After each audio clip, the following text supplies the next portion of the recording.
Ibu-ibu sehat Bu? Kantongnya sehat? Biasanya ibu ini kalau datang memberikan lebaran pergi apa? Pergi mengirim kue, pergi mengirim baju raya, dan pergi mengirim karpetan. Bapak-bapak harus paham itu. Ibu-ibu harus berikan ya fasilitas itu. Biar tak berbeda. Setuju Bu? Setuju ya Pak. Kaum muslimin Bapak Ibu yang dimuliakan oleh Allah Subhanahu wa taala. Bulan Ramadan atau bulan puasa adalah tempat kita menanam amal ibadah. Sekiranya ibadah yang kau lakukan di luar Ramadan, maka pahala itu seperti itu saja. Contoh, Allah berikan sebuah amalan, maka pahala yang kita dapat itu pahala ibadah itu sendiri. Tapi ketika masuk bulan puasa, masuk bulan Ramadan, Bapak Ibu yang dimuliakan oleh Allah, seluruh amal yang kita kerjakan, apabila dia amalan itu amalan sunnah, maka amalan sunnah itu bernilai amalan wajib pahalanya. Apabila pahala wajib, maka dilipat gandakan oleh Allah Subhanahu wa taala. Maka kata Rasul Bapak Ibu yang dimuliakan oleh Allah Subhanahu wa taala, setidaknya ada beberapa amalan yang diunggulkan di bulan suci Ramadan ini. Yang pertama, sedekah. Sedekah afdal sedekah, sedekatul Ramadan. Sedekah yang paling afdal, sedekah yang paling utama adalah sedekah di bulan suci Ramadan. Ibu ingat tuh Bu. Mulai sebelum lakukan. Sedekah yang paling baik adalah sedekah di bulan Ramadan. Jadi sedekah ini Bapak Ibu yang dimuliakan oleh Allah Subhanahu wa taala, ada setidaknya dua hal yang harus kita garisbawahi terhadap pemberian sedekah kita itu.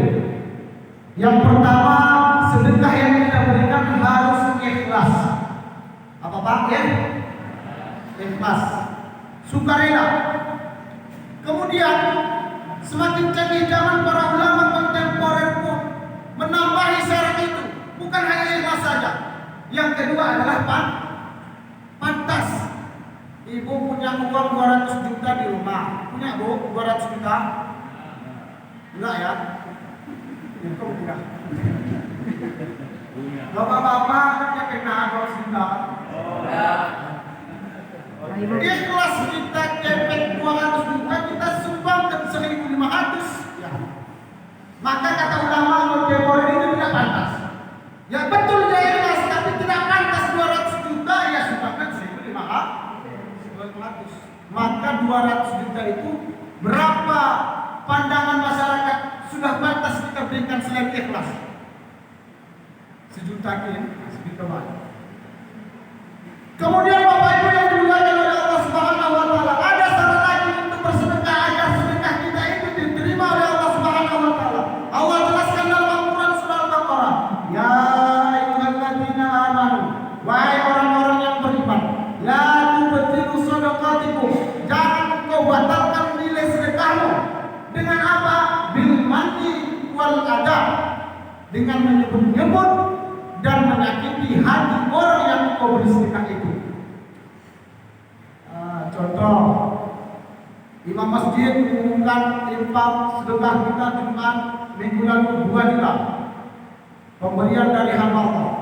Datang kawan ini sampingnya betul yang 200 juta itu, aku yang beri itu katanya.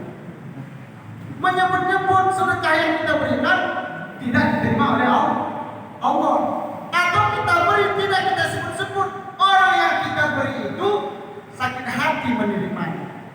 Datanglah orang minta sumbangan ke rumah Bu. Ibu kasih 2.000 perak, mereka ibu setengah jam. 2.000 yang ibu kasih itu nilainya tidak diterima oleh Allah. Tidak diterima oleh Allah Subhanahu wa taala. Jadi sedekah yang kita berikan jangan kita sebut-sebut dan jangan menyakiti hati orang yang kita beri sedekah. Nah, mungkin sampai di sini lah ya. Kapan-kapan kita sambung lagi karena berhubung waktu terawih kita sudah masuk. Lebih dan kurang salah dan langgar mohonlah kiranya kami diberikan kemaafan. Kesimpulan dari itu kita pada malam hari yang berbahagia ini, setidaknya sedekah yang kita berikan berharap kita dapat bernilai ibadah dari Allah Subhanahu wa taala. Saya akhiri, wallahu a'lam bishawab. Assalamualaikum warahmatullahi wabarakatuh.